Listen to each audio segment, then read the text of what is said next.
Everyone.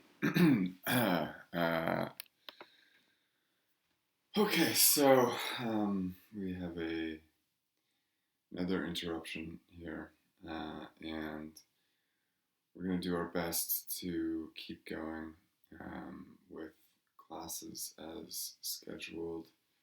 I know I'm late on this one. This is the lecture for Monday, which was yesterday. It's supposed to be Monday the 30th. And so let me say a little bit about what we're going to do going forward. So we're going to finish up talking about Descartes today. We're going to sort of rush through.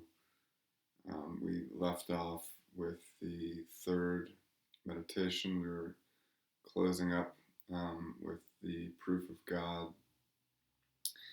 And today I want to review that proof of God a little bit, discuss the fourth meditation a little bit as well, and then get a little bit into the fifth meditation. We can kind of gloss over the sixth meditation. Really, the first three meditations are the most important, and the third is really the meat of the whole. So we're going to finish up with Descartes today, and you got to just sort of give me a little bit of leeway here of dealing with a lot of stuff, but I want to keep going with class.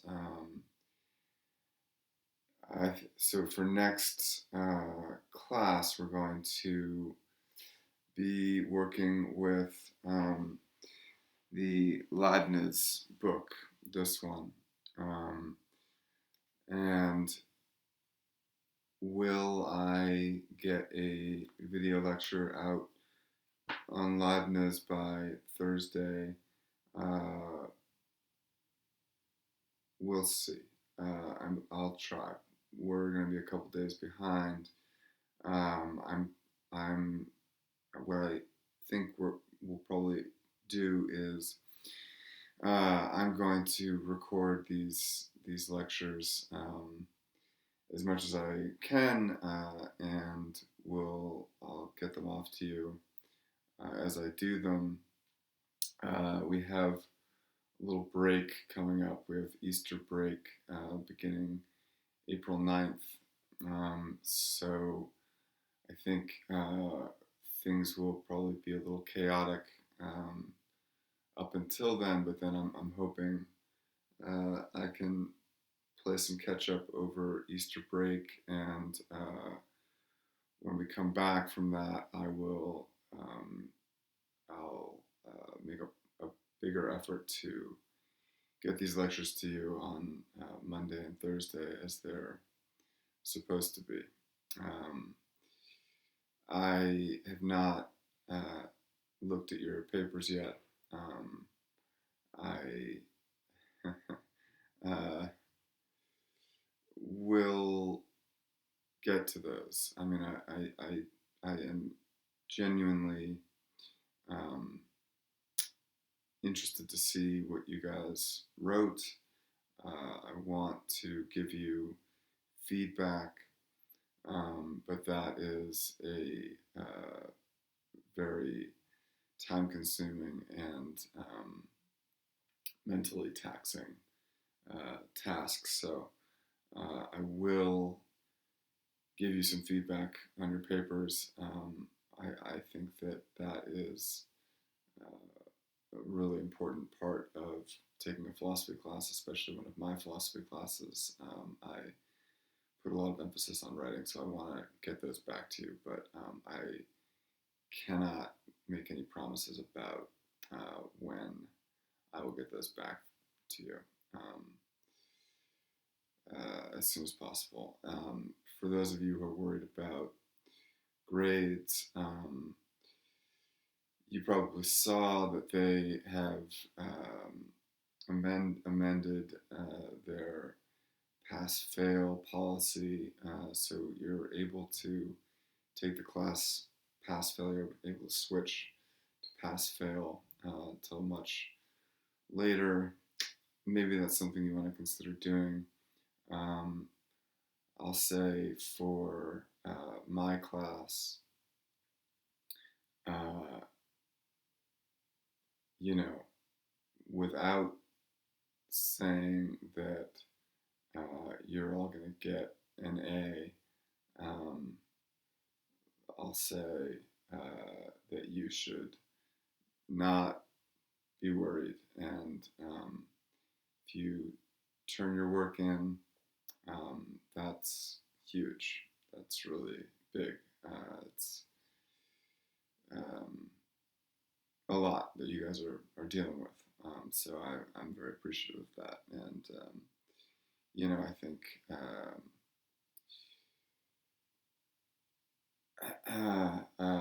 the grading system is all messed up anyway.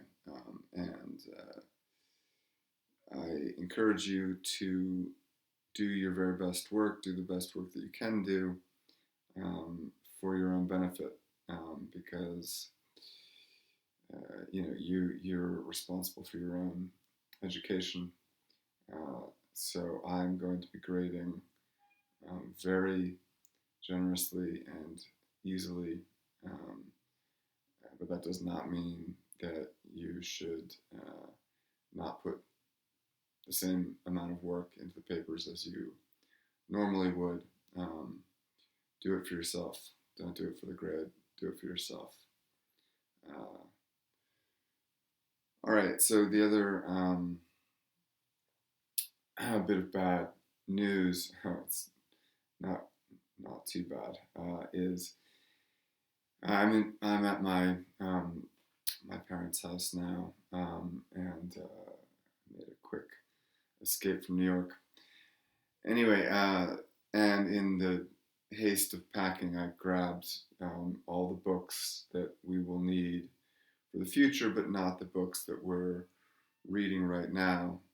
So I don't have my copy of Descartes' Meditations in front of me, which is a shame because I was really enjoying doing sort of closer textual reading with you guys, and really working through some of those passages. But I have a online PDF pulled up that I've just reviewed, and I am very familiar with this book anyway. So what we're going to do is we're going to I'm going to sort of just go through it, summarizing it. The place that we left off, drinking a root beer.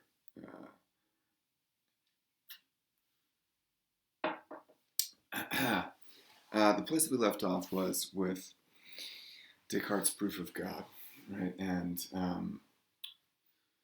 we remember that he is searching for something outside of himself, right? Having doubted the entirety of the external world, including his own body.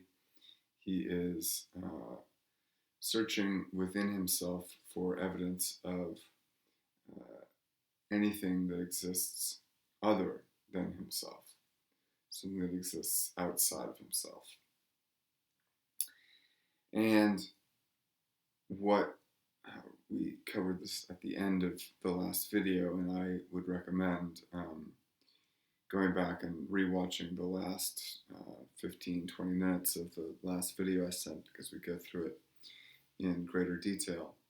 But the idea is essentially that in his realization, the cogito ergo sum, the I think therefore I am, he hits upon more knowledge than he thinks he has at face value. What he discovers in the cogito is not just that he exists, uh, not just proof of his own existence, but he discovers also uh, that truth exists. Right? Remember, one of the things that he's worried about is that there is no truth, that in his project of radical doubt, there is, he confronts this absolute nihilism.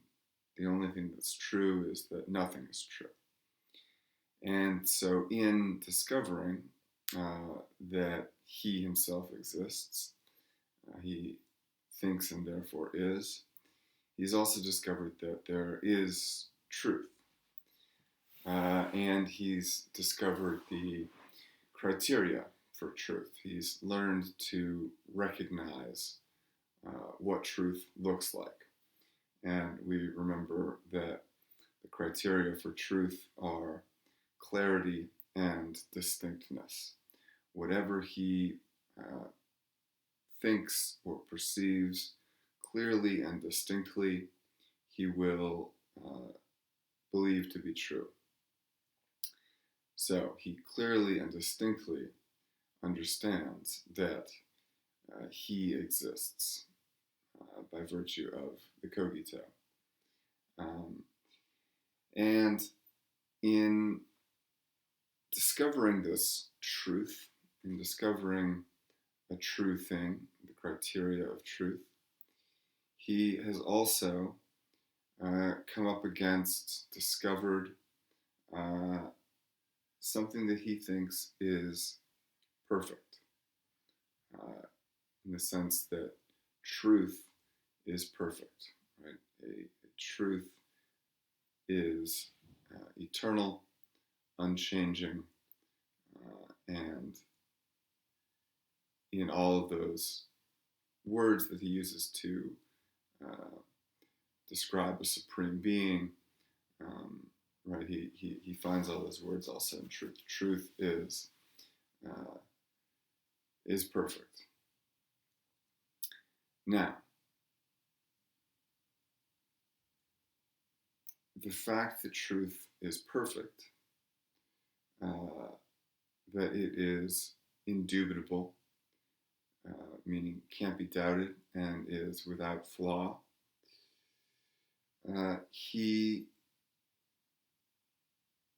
gets a hint, you could say, about the existence of something beyond him, outside of himself. And this is a good argument to sort of familiarize yourself with and be able to articulate. That in recognizing this truth, this perfect thing, he is confronted with something that he quickly realizes he himself cannot be the cause of, right? For reasons that we mentioned in the last lecture. Something imperfect cannot be the cause of something perfect. Just as something hot can't be caused by something cold. The heat of the effect will be less than or equal to the heat of the cause. And so the same is true of this perfect truth. Whatever is the cause of the perfection of this truth must be equally perfect. Descartes realizes then that he can't be the cause of this truth because he himself is not perfect. He's not perfect because he's full of flaws. Right? He is full of doubts. He is often misled and deceived. His knowledge is incomplete. He himself is a finite, limited thing. And so, if he is not perfect, he can't be the cause of something perfect. He can't give rise to something better than himself. So, if he is not the cause of this perfect truth, there must be some perfect cause that is other than him. So, what could be the cause of this perfect truth? It will have to be a perfect being. And that perfect being is going to be God. So, the cogito proves Descartes' existence. I think, therefore I am. But the indubitable, perfect truth of that proof of his own existence is also proof of the existence of a perfect being, proof of God. So last lecture we were talking about this sort of common interpretation of Descartes, and one of the reasons why Descartes got into trouble is that in these meditations he has to prove his own existence before he can prove God's existence. That in that sense, he puts the self, the subject, the thinking subject at the center of being and derives all other things, all other truths, including God, from himself.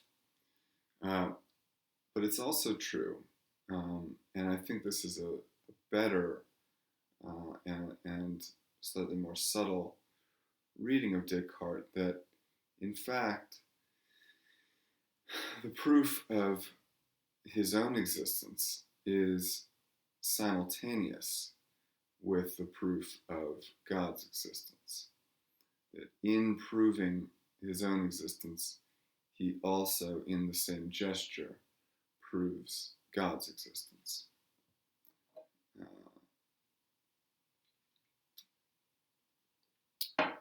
So this whole discussion is wrapped up in some of those details that we discussed last class. I recommend, again, going back and watching them. It's about the relation between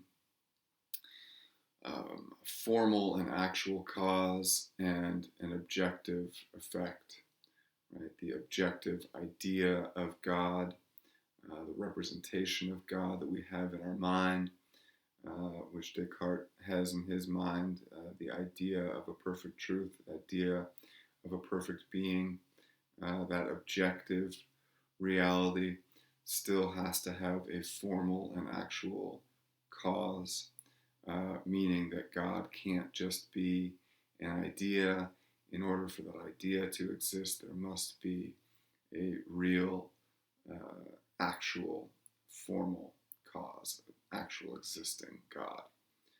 So,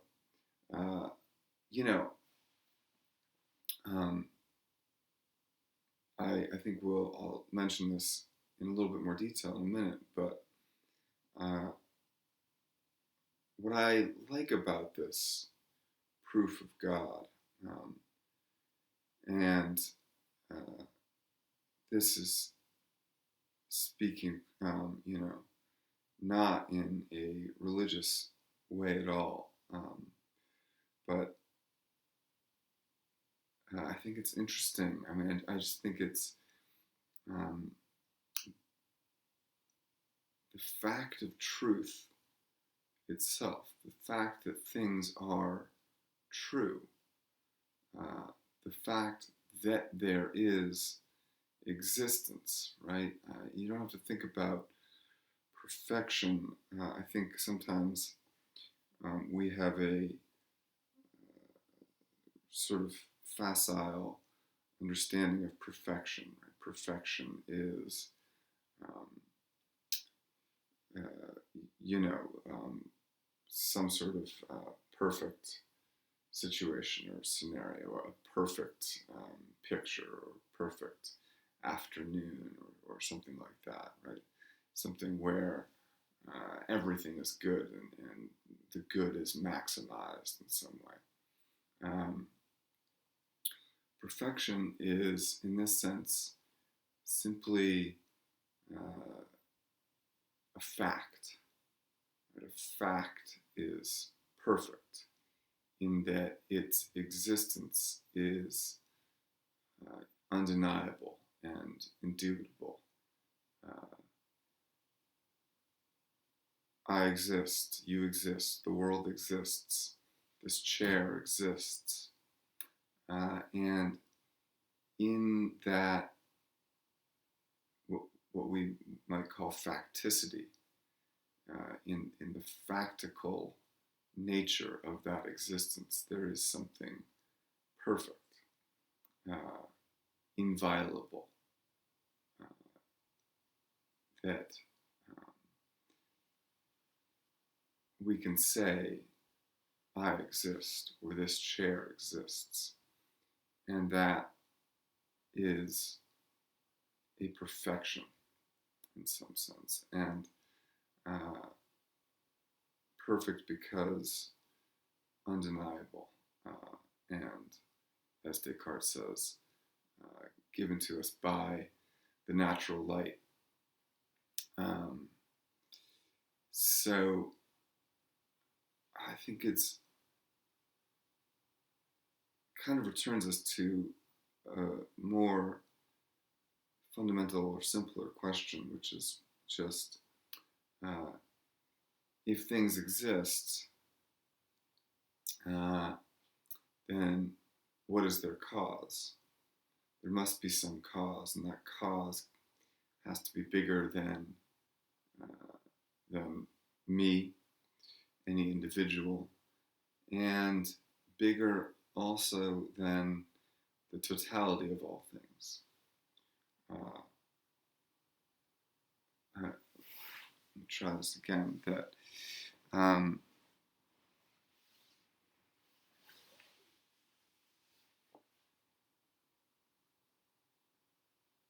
the experience of truth is an experience of the infinite somehow. The experience of truth is the experience of the absolute. And that in confronting any truth, what we are thus confronting is evidence and effect of some kind of perfect being. That there is truth